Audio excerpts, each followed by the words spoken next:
Cerita ini aku alami di tahun 2015. Aku seorang mahasiswa di salah satu universitas swasta di daerah Pamulang. Dan namaku Wildan. Ketika itu aku sedang memulai kegiatan KKN di daerah Pati, Jawa Tengah. Dan kebetulan saya jomblo dan kurang kerjaan.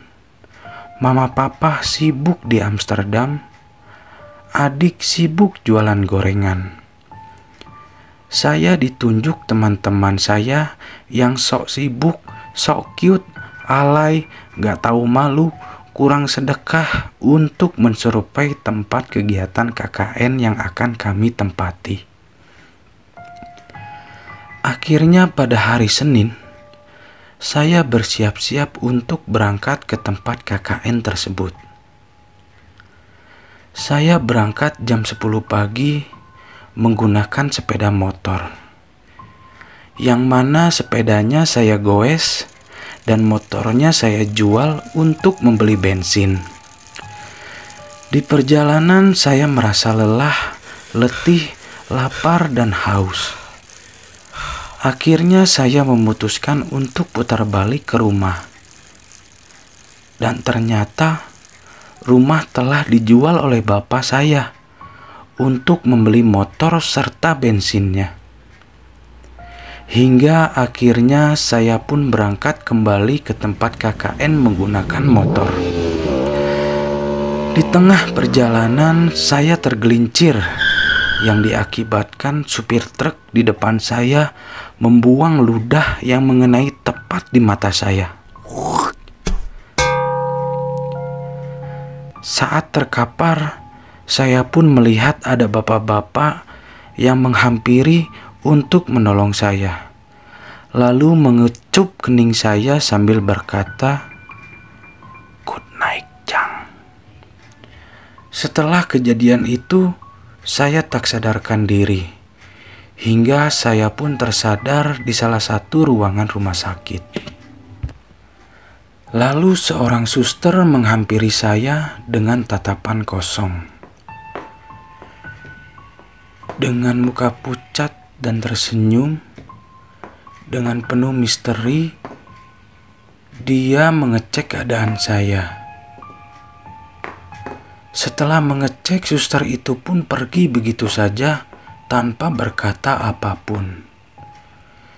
Saya pun merasa ada yang aneh di rumah sakit ini. Ketika malam hari, saya terbangun dari tidur karena saya mendengar suara bising di ruangan sebelah.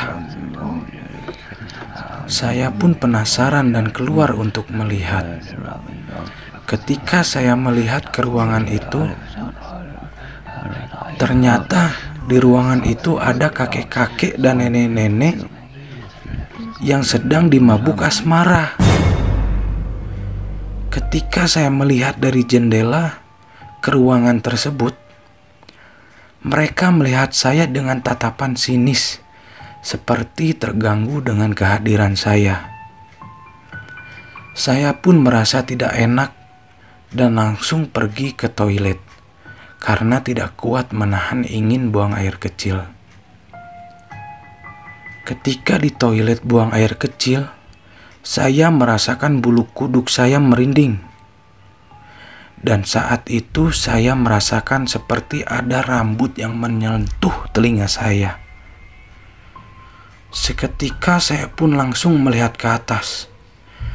Dan benar saja, itu adalah rambut suster yang tadi.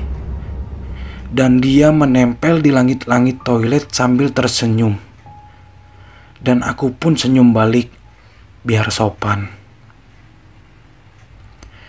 Kira-kira sekitar 30 menit kami beradu senyum. Saya pun berlari ke ruangan. Ternyata suster itu telah berada di ruangan saya. Dan dia pun duduk di lemari kecil di samping kasur, sambil mengelus rambutnya yang panjang dan tertawa cekikikan. Tiba-tiba dia terbang ke arah saya seperti ingin mencekik saya. Saya pun keluar melompat ke arah jendela sambil mengacungkan jari tengah ke arah suster tersebut. Tapi ternyata di bawah ada trampolin yang membuat saya masuk kembali ke ruangan tadi. Dan saya pun langsung meminta maaf ke hantu suster itu atas perlakuan tidak sopan saya. Akhirnya suster itu mengantar ke pintu keluar rumah sakit. Saya pun berjalan keluar, lalu bertemu dengan Hansip. Dan saya menceritakan apa yang terjadi kepada Hansip itu. Dan saya terkejut dengan apa yang Hansip itu ceritakan ke saya, bahwa rumah sakit itu sudah lama terbengkalai, tidak digunakan kembali dengan waktu yang sangat lama. Sekian.